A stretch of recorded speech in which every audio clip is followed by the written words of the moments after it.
দর্শক মন্ডলী আসসালামু আলাইকুম। আমি এই মুহূর্তে আছি পিরোজপুর মঠবাড়ি উপজেলার আনসার বিডিপি অফিস কার্য। রঞ্জিত আপনাদের জানিয়ে রাখে যে গত রাত্রে আনসার বিডিপি অফিস এবং তার পাশেই জনস্বাস্থ্য অফিসে কিন্তু চুরি হয়েছে। চোর চক্ররা আনসার বিডিপি অফিসে ঢুকে প্রথমে তাদের কেসিকের তালা ভেঙে এবং আনসার বিডিপি যিনি কর্মকর্তা আছেন তার রুমের তালা ভেঙে তারা ভিতরে প্রবেশ করে। পরবর্তীতে তার স্টিলের আলমিরা ভেঙে সেখান থেকে তারা নগদ 20,000 টাকা নিয়ে যায় এবং যে মালামালগুলো ছিল সেগুলো তারা এলোমেলো করে রেখে যায়। একই কায়দায় জনস্বাস্থ্য অফিসের চোর চক্ররা সেভাবে হানা দেয় এবং সেখানেও তালা ভেঙে তারা নগদ টাকা নিয়ে যায় এবং আমরা যেটা জানতে পেরেছি তাদের নাকি একটি ল্যাপটপ নিয়ে গেছে। তো এই বিষয়ে আমরা কথা বলছি উপজেলা আনসার বিডিপি কর্মকর্তা রোশান খান এবং জনস্বাস্থ্য অফিসের যিনি দায়িত্বে আছেন উপসহকারী প্রকৌশলী মোহাম্মদ খাইরুল ইসলাম। আমরা তার সাথে কথা বলছি, বিস্তারিত আমরা তাদের মুখে শোনার চেষ্টা করব। গতকাল রাত্রে কিছু দুষ্কৃতিকারীরা এসে অফিসের তালা ভেঙে ফার্স্ট মেইন গেটের যে কেসি গেট ছিল সেই কেসি গেটের তালা ভাঙছে, তারপর আমার রুমের তালা ভাঙছে, ফাইল ক্যাবিনেটের তালা ভাঙছে, আলমারির তালা ভাঙছে। তালা ভেঙে আমার যে মালামাল ছিল, কিছু ওই যে সিসি ছিল, আরও কিছু অফিসিয়াল ডকুমেন্ট ছিল, এগুলা অগোছালোভাবে রেখে গেছে। কিন্তু অফিসের একটা কম্পিউটার ছিল, সেটার কোনো ক্ষয়ক্ষতি হয় নাই। তারপর আমার একটা মোটরসাইকেল ছিল, সেটাও আলহামদুলিল্লাহ ভালো আছে। আর এমনি কোনো অফিসিয়াল কোনো ডকুমেন্টস বা অন্য কোনো ক্ষতি হয় নাই। কিন্তু আমার আলমিরার ভিতরে ব্যক্তিগত 20,000 টাকা ছিল, সেই টাকাটা খোয়া গেছে। মানে তারা নগদ টাকা এনেছে? হ্যাঁ, কোনো মালামাল নেয়? কোনো মালামাল নেয়। মূলত আপনার অফিস থেকে আপনার চোর চক্ররা কি কিনেছে সেটা যদি একটু বলতেন। প্রাথমিক অবস্থায় আমার হচ্ছে ল্যাপটপ নিচ্ছে, অফিসিয়াল ল্যাপটপ। আর এছাড়া আমাদের একটা আলমারি আছে, যে আলমারিটায় 4 জন মেকানিকের ব্যক্তিগত কাগজপত্র এবং ডকুমেন্টস থাকে। তো সেখান থেকে একজন মেকানিক সরোয়ার আলম, উনি জানায় যে ওনার আলমারির ভিতরে 45,000 টাকা ছিল।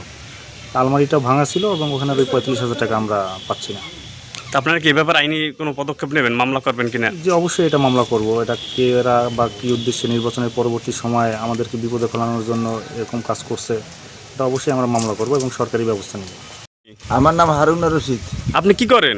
আমি ওই উপজেলা পরিষদ টিউনুসারের পানির প্ল্যান্ট চালাই। তা কি দেখছেন আজকে একটু বলেন তো। আমি ওই প্ল্যান্টে তো যাবো সকালে পানির প্ল্যান্ট চালাইতে। আমি যখন যাওয়ার পরে যাইতে বড় রাস্তা পর্যন্ত গেছি। যাওয়ার পরে যাইতে আমেনা এই জায়গায় যে থাকে, ওই আমেনা ও আমার সামনে গেছে, আগে গেছে। যাইয়া ও দাঁড়ানো, আর ওই হোটেলের ওই যে বয় ম্যানেজার আমরা ডাকি, ও ছেলেটা আর একটা বাস। কোন হোটেল এটা? এই সগিরের এই বাস স্ট্যান্ড। হ্যাঁ, এর মধ্যে ওই একটা বাসের স্টাফ লম্বা মতো, ওর হাতে দেয় ওইটা ওই ল্যাপটপটা দেখার পারি। এখন এবার ওটা কি পায়টা একটা ল্যাপটপ লইয়েছি, এই পাইছি পুকুরের মধ্যে। আমি পুকুরের মধ্যে ল্যাপটপ পাইছি, ব্যাপারটা কি? এমন আমি না কয় তোরা যদি নষ্ট হয় তা মোর দে, মোর নাতির নিয়ে খেলবে আনে। আমি খবরদার ধরবছ।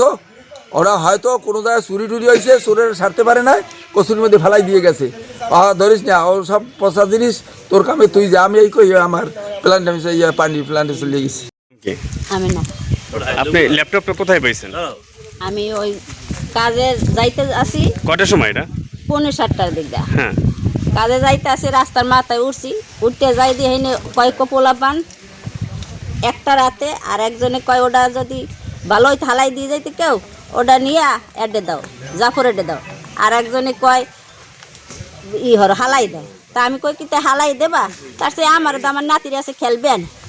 এই কইয়ে ও হাতে ছিল, আবার এই দুধ ওই দুধ গেছে কি মনে রে আমরা আবার আমার হাতে দিয়ে গেছে। যেই দিয়ে গেছে আমি এনে ঘরে মানে ওর সাই থুইয়া আমি কাজে গেছি, মায়ের দেখাই থুইয়া যে আমি আই কামে যাই মা। এই পর্যন্ত আমি জানি। আর ওই ছেলেটা বাসে থাকে হেল্পার, এমনি আমি নামটাম জানি না। আর এমনি দেখলেছেন এমনি চিনি, লম্বা সরা। ওই জাফর ভাই এসে ওরা চেনে।